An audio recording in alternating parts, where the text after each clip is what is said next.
तो किसी ने क्या खूब कहा है, न था मंजूर किस्मत को, न थी मर्जी बहारों की, नहीं तो इस गुलिस्तां में कमी थी क्या नज़ारों की। नमस्कार दोस्तों, आप देख रहे हैं सत्य तक प्रमोद झा के साथ।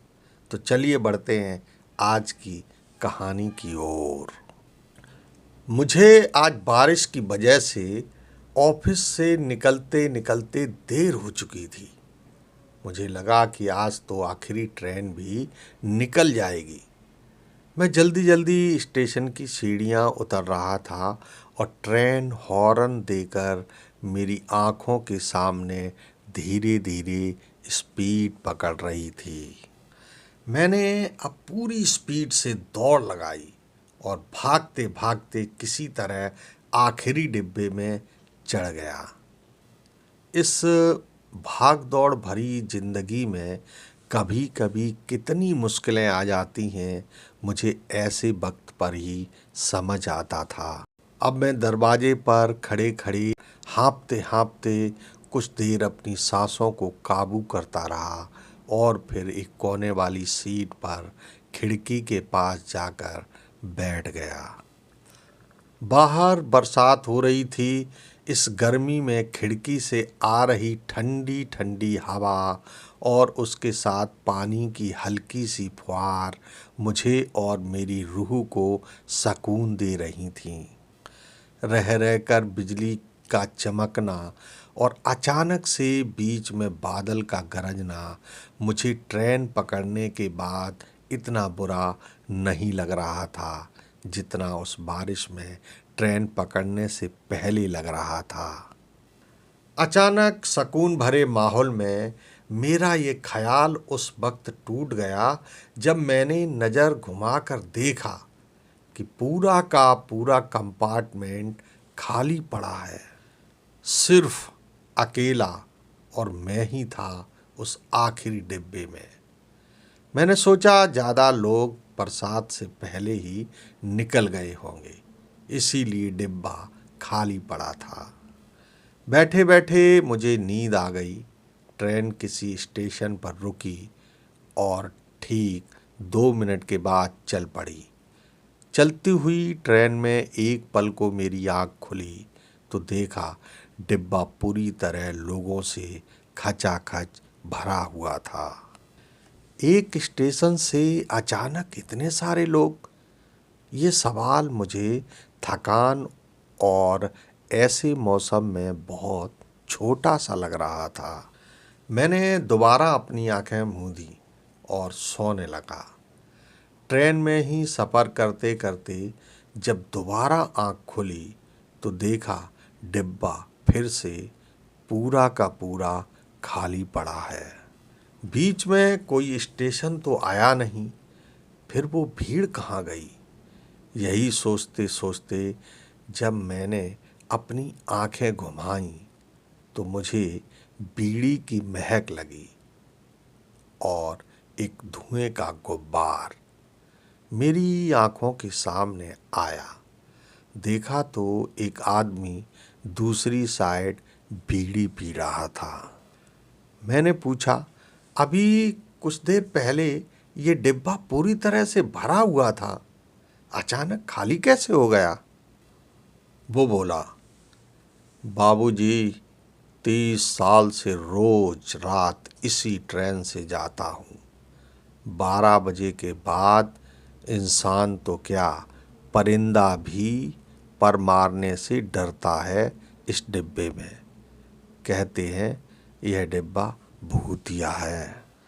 मैंने कहा, आप भी क्या बेतुकी बात करते हो? आज के वक्त में कौन विश्वास करता है भूत प्रेतों पर? फिर उसने कहा, साल भर पहले मैं इसी डिब्बे में चढ़ा था जिस स्टेशन पर अभी ट्रेन रुकी थी। उस रात जो मेरे साथ हुआ मैं उसे कभी नहीं भुला सकता। मुझे अच्छी तरह याद है, उस रोज भी बरसात हो रही थी। मैं दौड़कर इसी डिब्बे में चढ़ा था। उस दिन पूरा का पूरा डिब्बा खाली था तो मैं जरा फैल कर सो गया। कुछ देर बाद मेरी आँख खुली तो देखा मेरे सामने एक आदमी बैठा अखबार पढ़ रहा था। रात को 1 बजे कोई अखबार पढ़ते हुए सफ़र करता है, पर वो बड़े लीन होकर अखबार पढ़े जा रहा था। उसका चेहरा पन्नों के पीछे छुपा हुआ था। तभी उसने अखबार के पन्ने को पलटने के लिए मुंह से अखबार हटाया तो मेरी नज़र उसके चेहरे पर गई। उसका चेहरा देखकर मेरी तो रूह कांप गई। इतना भयानक था उसका चेहरा कि मेरी चीख निकल गई।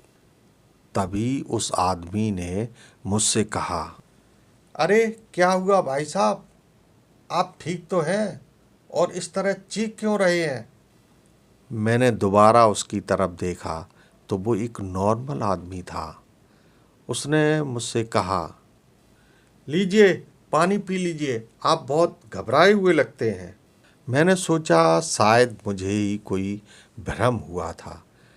मैंने उनसे पानी की बोतल ली और खिड़की के पास जाकर मुंह पर पानी के छींटे मारने लगा। इसके बाद रूमाल निकाला और मैं अपना मुंह पोंछते पोंछते अपनी जगह पर आया तो देखा कि वो आदमी वहाँ से गायब है। अब मैं और कुछ सोचता तभी उसने मुझे आवाज़ देकर कहा, अरे भाई साहब, इधर हूँ मैं दरवाजे के पास।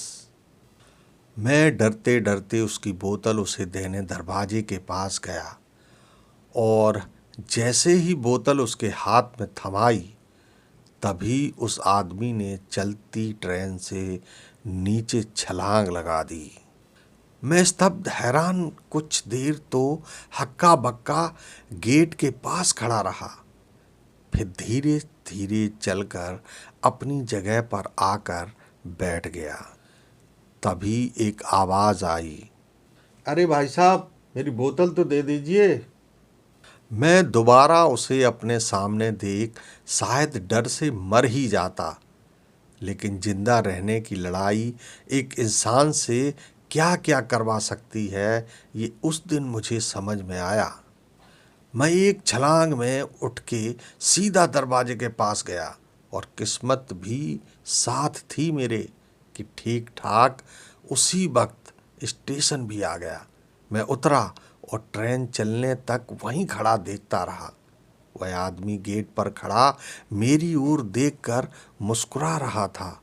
फिर स्टेशन से ट्रेन चली और जब तक ट्रेन मेरी आँखों से दूर नहीं हुई मैं उसी जगह खड़ा उसे देखता रहा। उस दिन के बाद मैं भूल के भी इस कंपार्टमेंट में नहीं चढ़ा।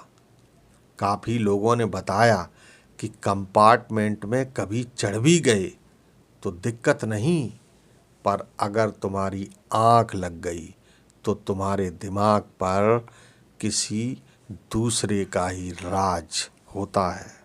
अभी 4 दिन पहले की बात है।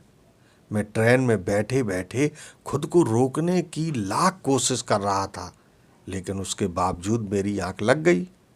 तभी मुझे फिर से वही अखबार वाला नजर आया। उसे देखते ही मैं घबरा कर गेट के पास खड़ा हो गया। इस बार किस्मत ने साथ नहीं दिया। ट्रेन अपनी रफ्तार में थी और मैं चलती ट्रेन से तो कूद नहीं सकता था। वह आदमी मेरे पास आकर मुझसे बोला, अरे भाई साहब, बड़े डरे हुए लग रहे हो, पानी पियोगे? मैंने डरते डरते उससे बोला, नहीं चाहिए तुम्हारा पानी। तभी गुस्से में आकर उसने मुझे ट्रेन से नीचे फेंक दिया। अब तुषार हंसते हुए बोला, कहानियाँ अच्छी बना लेते हो। उसने तुम्हें 4 दिन पहले फेंका था, मुझे तो कल ही फेंका था। इस बार उस आदमी ने एक डरावनी आवाज़ निकालते हुए कहा, तुम्हें लगता है मैं कहानियाँ बना रहा हूँ? फिर आज आँख किसकी लगी थी? पूरा कंपार्टमेंट भरा हुआ किसने देखा था? फिर दोबारा वही डिब्बा खाली किसने देखा था? उसकी बात सुनकर तुषार का तो खून ही जम गया। वह आदमी जोर जोर से हंसते हुए बोला, याद करो तुषार, 1 साल पहले इसी डिब्बे में तुम 4 लोगों ने एक 18 साल की लड़की को अकेला पाकर उसका क्या हाल किया था। उसमें से 3 तो मर चुके थे, बस आज तुम्हारी बारी थी। तुषार भागकर गेट के पास जाता है, पर चलती ट्रेन से कूद तो नहीं सकता था। और फिर उस बीड़ी वाले आदमी ने उस मासूम लड़की का बदला पूरी तरह से ले लिया था। इसे ही कहते हैं जैसी करनी वैसी भरनी। तो दोस्तों, आज के लिए बस इतना ही। कल फिर मिलेंगे एक नई सच्ची कहानी के साथ, ठीक शाम 6 बजे। तब तक के लिए प्रमोद झा का प्यार भरा नमस्कार।